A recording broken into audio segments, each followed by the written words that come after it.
Hamas Israel की जंग के बहाने पाकिस्तान को वो मौका हाथ लग गया है जिसके लिए वो अपने पैदा होने के दिन से तड़प रहा है।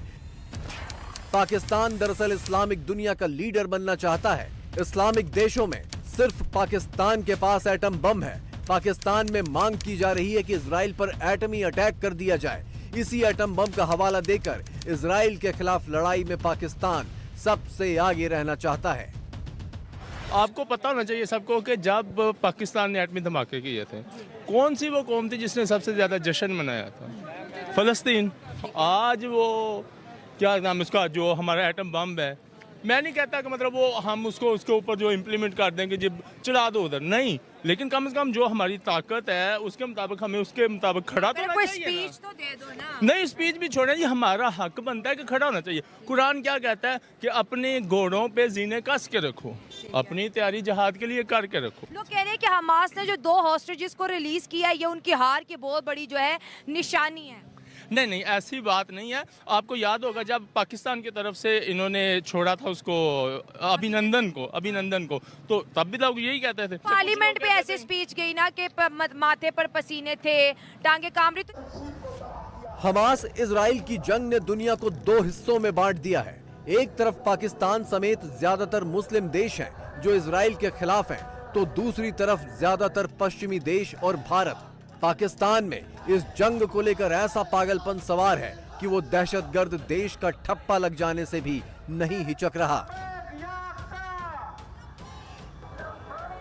उलमाए किराम बाकायदा फतवा दें, 2 टोक फतवा दें, जिहाद का फतवा दें, न कि गोलमोल फतवा दें जिससे किसी को समझ में ना आए। जिहाद का फतवा दें, अपनी सारी तवानाई बरूए कार लाएं और दहशतगर्द कहते हैं तो बिस्सर और चश्म कबूल करें इस तोहमत को और आप अल्लाह की राह में जाएं। तुम के साथ कहूंगा कि आज मुसलमान उम्मा जो है और पाकिस्तान, वो बजाय आगे जाने के वो जिहाद और इस तरह की चीजों में फंसे हैं। हालांकि मैं समझता हूं जिहाद भी होगा तो इंफॉर्मेशन टेक्नोलॉजी के साथ ही होगा। अगर करना है जहालत के खिलाफ अपना जिहाद करें, अपनी गुर्बत के खिलाफ जिहाद करें।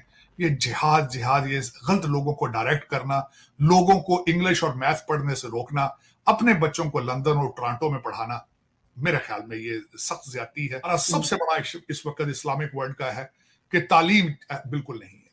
खुदा ने मिडल ईस्ट को बहुत ज्यादा तेल दिया था, लेकिन एक भी यूनिवर्सिटी इंटरनेशनल स्टैंडर्ड की वहां मौजूद नहीं है।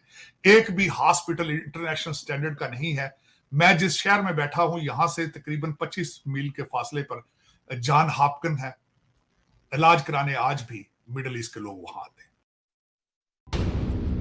तो क्या इंटरनेशनल बॉर्डर पर भारत के खिलाफ मोर्चा खोलकर पाकिस्तान दुनिया भर में चल रहे इस्लामिक जिहाद को नया मोर्चा देने की साजिश रच रहा है? भारत पर हमले करके पाकिस्तान ग्लोबल जिहाद का राग छेड़ने की कोशिश में है। इस्लामी देशों की एकजुटता को भारत के खिलाफ इस्तेमाल करने की कोशिश में है पाकिस्तान। इजराइल और भारत को इस्लामी देशों का दुश्मन बनाने का नैरेटिव सेट करने की कोशिश में है पाकिस्तान, और इसी बहाने इस्लामी देशों का सबसे बड़ा नेता बनने की कोशिश में है पाकिस्तान। ग़ज़वा हिंद करने के लिए कैसे, मतलब डूइंग व्हाट, जो कि पहले नहीं ट्राई हो चुका। 4 जंगे आप इंडिया के साथ कर चुके हैं ना सर। अपने बच्चों के लिए ये कहते हैं कि बड़ी बड़ी वेस्टर्न यूनिवर्सिटीज हो, और दूसरों के बच्चों के लिए कहते हैं जी जिहाद है तो ग़ज़वा हिंद है तो फलां है तो ढिमका। क्यों? ये एक टूटा हुआ रिकॉर्ड है जो बहुत चल चुका है पाकिस्तान में। वो ट्राइबल जब आए थे कश्मीर के जिहाद करने के लिए तो क्या बना था? 47-48 में पाकिस्तान ने कश्मीर को अपना केस खराब करने में इस किस्म के कबायलियों को तो उसमें ठोस दिया था। अगर ये इतनी बड़ी चीज है, इतना बड़ा काज है, तो उसके लिए तो सबसे पहले इनको जाना चाहिए, फिर अपने बच्चों को भेजना चाहिए, फिर हम जैसे आम लोगों को कहा जाए कि चले जी आप भी हमारे साथ चलें। ये लोग वो हैं जिनका जिंदगी में कोई कंट्रीब्यूशन नहीं है दूसरों के लिए। पाकिस्तान में जिहाद, फतवा, ग़ज़वा हिंद जैसी बातें आम बात हो चुकी हैं। इसी के साथ एटम बम की धमकी भी पाकिस्तानियों के लिए बेहद आम बात है।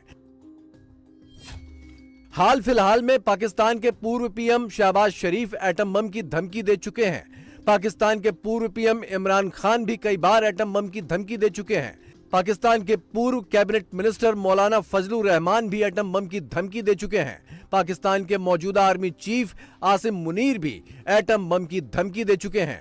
नवाज शरीफ के दामाद कैप्टन सफदर भी एटम बम की धमकी दे चुके हैं और 4 साल बाद पाकिस्तान लौटे पूर्व पीएम नवाज शरीफ भी एटम बम का जिक्र करने से नहीं चूके।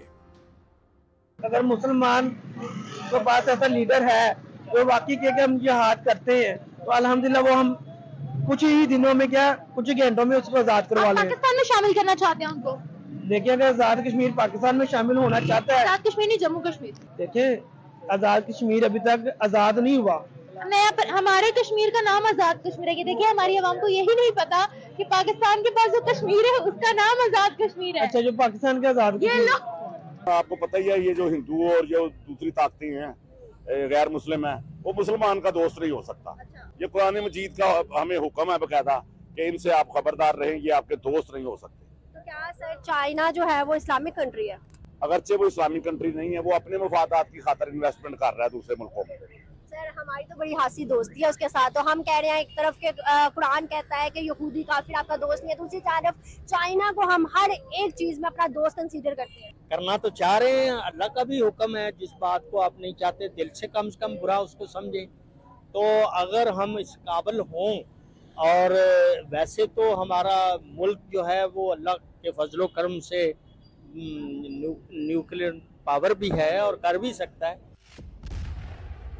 हमास इजराइल जंग में सऊदी अरब और यूएई जैसे मुस्लिम देश करीब करीब तटस्थ भूमिका में हैं। ये ना तो हमास का समर्थन कर रहे हैं न इजरायली हमलों का।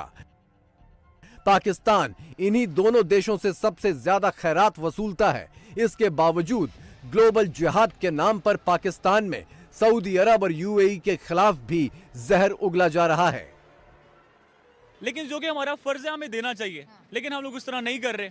लेकिन सिर्फ एक ईरान ऐसा मुमालिक है जो खामनाई साहब हैं जिन्होंने अभी तक इसराइल के खिलाफ कोई एक्शन लिया।